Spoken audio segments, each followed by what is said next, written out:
嗨，大家好，我是尼可拉斯杨。今天我们要讲地球上有一种被称作神族的语言——梵语。这个神族到底是佛祖、天使、阿努纳奇还是外星人？非常诡异。南无阿弥陀佛，大家应该都听过这个词吧？还有六字真言、欧玛尼拜拜哄等等。据说这些都是含有宇宙能量的咒语，必须经常朗读。这些咒语其实都是来自人类最古老的语言之一——梵语。梵语是印度的官方语言，不过在印度从小就说梵语的只有14000多人。告诉大家一个可怕的数据，印度官方语言一共有33种，但印度被称作语言的语言一共有1653种。如果再加上各种方言变种，就有超过19000种。所以印度人和印度人说话，有很大可能他们之间是听不懂的。在这几千个语言中，最奇怪的就是梵语。梵语被称作神的语言，不是人类说的语言。唐玄奘在《大唐西域记》中记载，详其文字，梵天所制，原始垂泽47言。意思是梵语是印度的神梵天创造的，从原始流传下来有47言。大家注意玄奘说有47言，不是说是47字，这个很重要。梵语是有47个语音，在一开始梵语是没有文字的，它只能靠声音来表达意思。这就和很多宗教都很相似。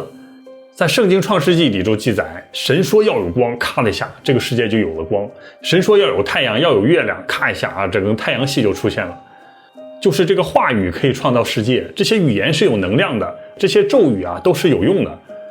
所以几千年来使用梵语的人都坚定地认为，这梵语是不能写出来的，只能念出来，只有还原那些神秘的声音，才能真正表达梵语经文中所含的意义。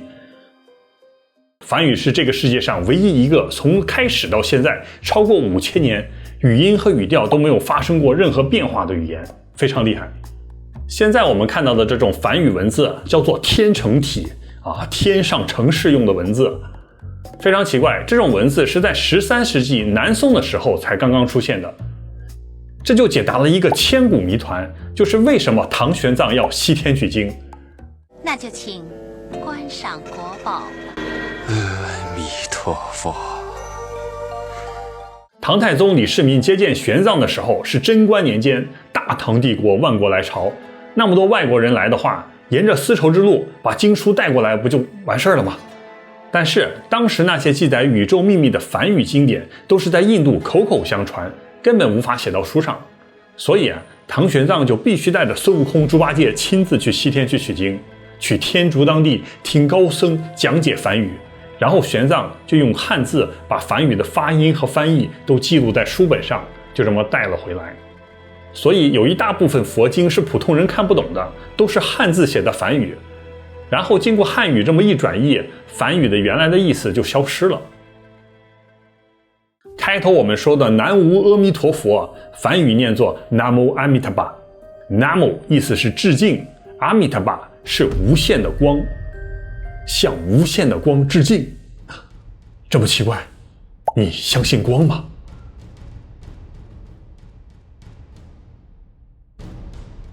圣经里也写了，神就是光。非常巧合，这个在后面会给大家讲更加奇怪的东西。根据量子物理光是粒子也是波，当粒子振动的时候就会发生声音，光波振动的时候就会产生电磁波。科学家推测，宇宙中第一个 DNA 不管是人类的还是外星人的，很可能就是这种波产生的。在牛津最古老的4所大学之一牛津剑桥还有个格拉斯哥大学，他们的校训就是道路、真理、生命。他们就做了一个实验，发现地球生物中的 DNA 会自动发出声音，让 DNA 运行某种指令，这种声音的频率是泰尔赫兹，是我们现在听到声音频率的10亿倍，非常奇怪。我再告诉大家一个可怕的数据由梵语记载的各种经文和各种文献是超过3000万本，记载了宇宙的起源、时间、生命、科学、医疗、政治等等全方位的智慧，还记载了平行宇宙和宇宙飞船，这个在以后会讲到。其中最经典的经文之一《摩诃婆罗多》，一套书一共有180万个单词。如果说梵语必须口口相传才能体现真正的意义，那印度僧侣只靠脑子就这么记下来一套神的远古图书馆，而且一个发音都不能错，一个字的顺序都不能错，这可能吗？宇宙中就没有不可能这3个字。梵语记载的经文统称为 Veda， 意思是知识，华语翻译作吠陀经。这些吠陀经不是写下来的，而是 Sluti 听到的。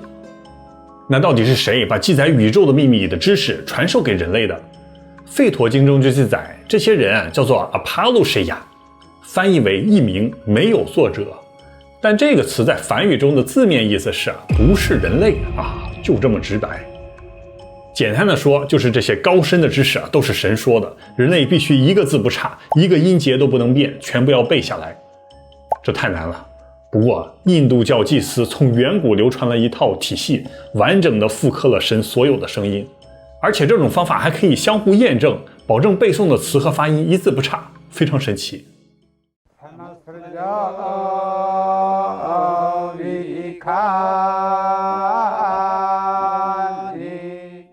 比如经文中有9个字，我们编号为1、2、3、4、5、6、7、8、9，然后寺庙就把僧侣分为10组，第一组僧侣从1到9正常背诵，然后第二组僧侣就使用一种叫做 Jita 的方法，背诵的顺序是122、112、233、223，这种来回不断的验证。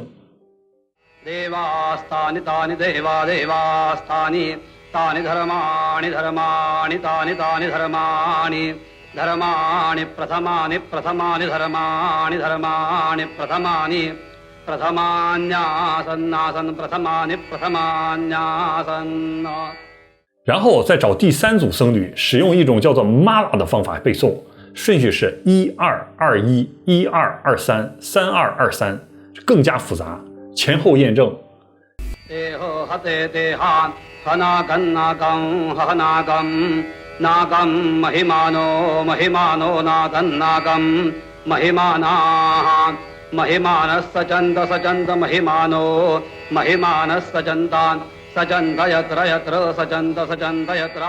然后后面还有7种方法，每个字的背诵顺序都是不同的，还有1256、1289这种从中间到最后跳跃的方法。这样就一共有10组僧人，任何2组僧人都可以相互验证自己背的和别人对不对，非常神奇。大家看这个大哥背下来，快点背下来。另外，为了增强记忆效果，印度祭司还发明了结印对，就是《火影忍者》里的这个忍者手印。每个手印都有不同的含义，僧侣背诵的时候，头部和手要按照一定的角度进行摇摆和结印，这样就可以达到360度全方位背诵的效果。后来这些手印被佛教继承，就成了金刚手印、禅定手印、无忧无量手印。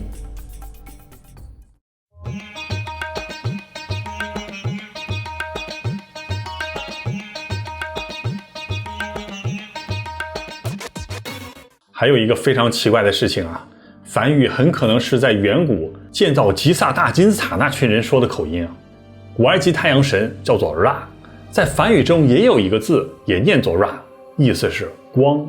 南无阿弥陀佛就是向无限的光致敬，非常奇怪最近有很多优秀田团的朋友说他们去埃及旅游了，他们发现和我以前节目讲过的一样，就是在吉萨大金字塔里，就是230万石头那个最大的金字塔，在那里面是从来没有发现任何一具木乃伊，金字塔里面的墙壁也没有任何雕刻的文字，全是光光的没有文字。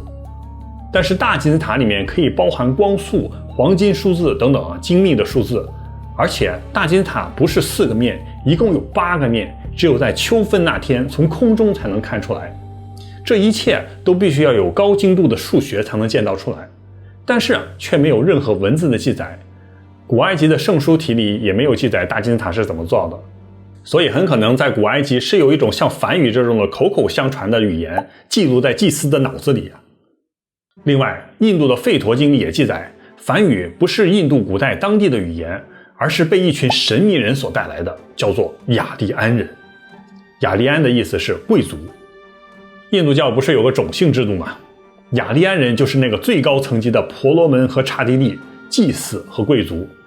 印度教4大神圣经典之一《离句吠陀》，意思是赞美知识，其中就记载，在远古时代，有一群被称作贵族的雅利安人从印度的西北方进入。大家看一下地图，印度的西北方是哪里？就是这里啊，伊朗，古代的波斯。非常巧合的是啊，印度也有一本波斯古经，叫做阿维斯达，被称作经书。阿维斯达以前也是口口相传的，但在公元4世纪的波斯，有一个叫做维什塔斯普的国王，派人用12000张羊皮，用金丝一针一针的记录下来，还一式2份。不过啊，在战乱时间都被大火给烧了，就剩1卷。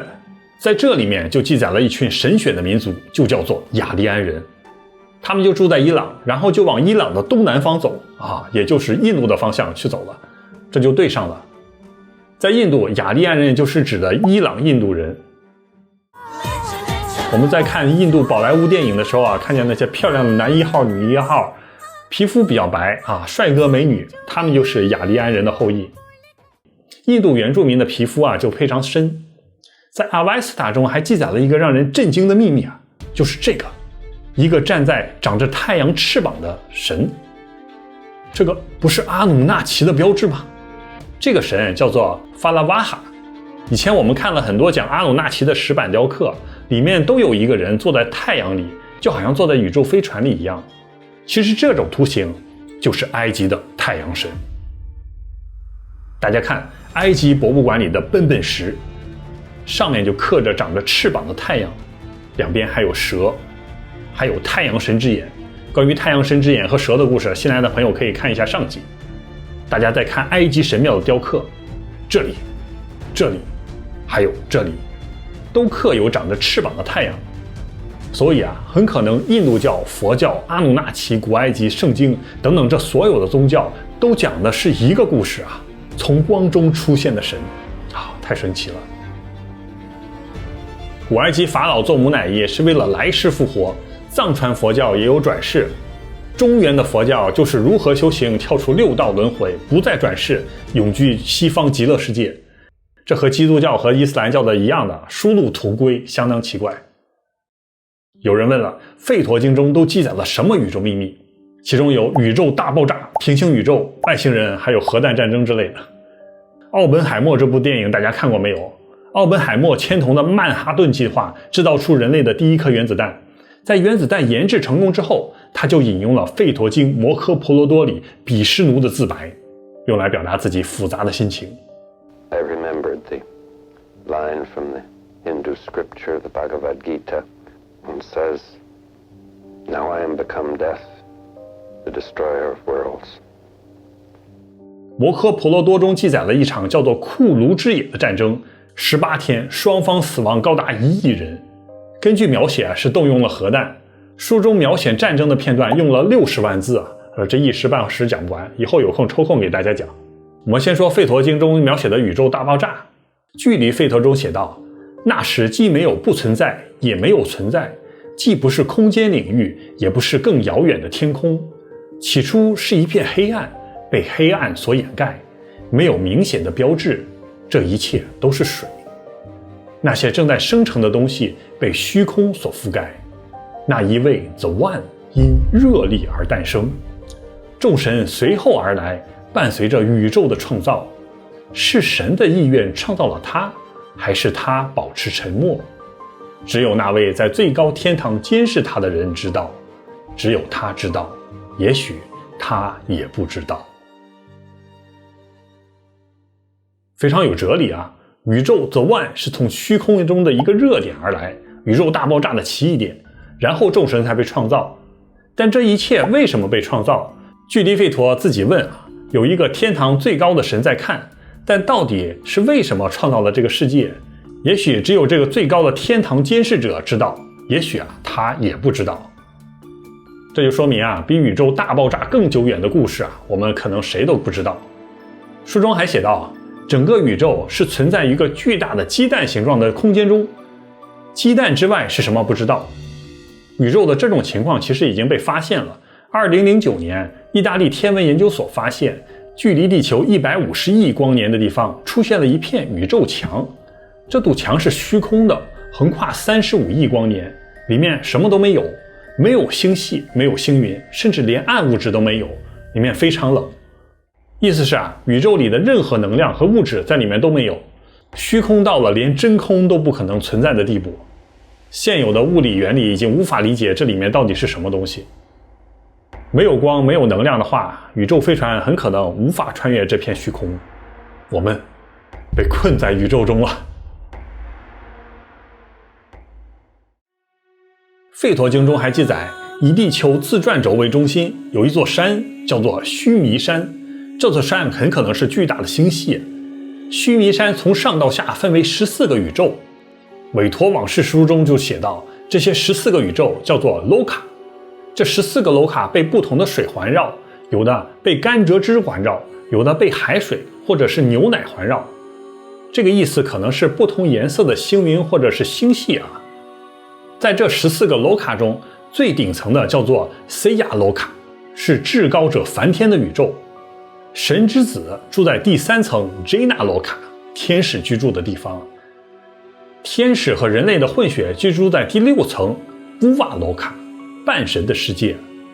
他们住的地方离地球比较近，地球人就住在第7层 Buha Loka。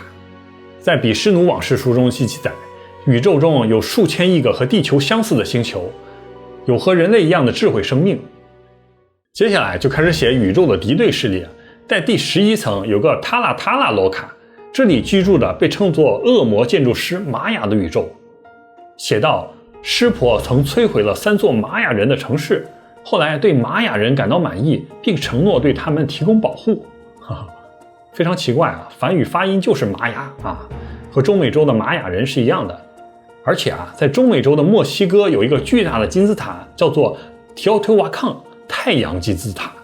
我在这集里讲到玛雅人的传说这些太阳金字塔就是一种被称作建筑师的巨人所创造的，这就和吠陀经里的恶魔建筑师玛雅对上了，非常奇怪。我们前几集中讲过的蜥蜴人纳迦族，他们的宇宙叫做帕塔拉罗卡，纳迦人的家乡。书中写道，他们穿着一种带有兜帽的衣服，每个兜帽都装饰着一颗宝石，其光芒照亮了周围一大片领域。非常神奇，外星人。就像这种须弥山的结构在宇宙中有数千个，每个宇宙都有一个梵天，这些平行宇宙加起来就有无数个梵天平行宇宙。就在这部距离吠陀里，就记载了一个人类穿越平行宇宙的故事，一共3万多行，非常奇怪。在古印度有一个王后叫做莉拉，她的丈夫叫做帕德玛国王。莉拉非常爱她的丈夫，所以每天都祈祷国王健健康康、平平安安。不料世事无常，年轻的国王帕德满不久就生病去世了。莉拉就捶胸痛足伤心欲绝，也想寻死。这时候神咔一下就出现了，说人人都有一死，但你现在想要什么？莉拉就说我只想见到我的丈夫，无论他在哪里。于是神就伸手摸了一下莉拉的头，唰的一下，他们就进入了另外一个时空。莉拉这么一看这周围还是皇宫，好似没有什么太大的变化。但是他就看到一群贵族在给一个70多岁的老人举行葬礼。莉拉就问我们在哪里我的丈夫在哪里？神就说你看，这位老人就是你的丈夫，他昨天才去世，享年72岁。莉拉继续听这不可能，我的丈夫非常年轻，怎么是72岁呢？神请不要扰乱我的心，这不可能。神说这位老人就是你的丈夫，他在另外一个时空里重生。不要说不可能，昨天可以变成明天，明天可以成为现在。宇宙中没有永恒的存在的时空秩序，过去、现在和未来在观察者之间都是相对的。观察的人和被观察的人之间的链接有着无限的时空，无限的时空连接着无限的宇宙。就在神咔咔的给这个莉拉讲解的时候莉拉突然听到皇宫外出现了刀剑之声叛乱了，老国王一驾崩叛军就打过来了。然后经文中就非常详细的记载了这场战斗，每一个小时发生的什么事儿都有详细的描述。有的时候叛军好像占了上风，有的时候国王的军队又开始反攻啊，等等等等。莉拉一听这刀剑之声啊，就非常紧张，就开始躲藏。然后他们就来到了一个房间里，突然莉拉看到一位老皇后趴在地上已经死了。莉拉听到别人在喊这个老皇后的名字，莉拉，莉拉。她一听为什么她也叫莉拉？神就说你的丈夫有一位和你一模一样的皇后，她的名字也叫莉拉。莉拉就很伤感，说没想到我的丈夫又娶了一位皇后，但是我才是真正的皇后。神说不要说我的，这里没有我的，在相对宇宙中，你和这里任何人都没有联系，你只属于你自己的宇宙。然后神又对莉拉说了一大堆时空感知之类的奥义，最后莉拉也顿悟了人死不能复活，他们可能在另外的时空还活着，于是就自己解脱了，不想死了，他就回到了自己的世界里。非常奇怪的平行宇宙的故事，而且还有头有尾的解释了半天，3万多行。现在的吠陀经也失传了不少，就像这本离句吠陀，因为以前的战乱，再加上没有人天天愿意这么背来背去的，所以到现在也只剩下1/10了。说不定如果仔细挖掘，真的有宇宙远古的秘密。好了，今天的节目就到此为止了，我们下期再见。嗨，大家好这吠陀经里其实还有宇宙飞船，然后核战争之类的一大堆的故事还没讲完，毕竟好几千万字，好几百万字，都需要慢慢挖掘。请大家多多加我的Instagram， 还有 Line 还有这个 WeChat， 可以把对世界的看法还有奇怪的经历都跟我分享哦，我可能以后就会把你的故事讲给大家听哦。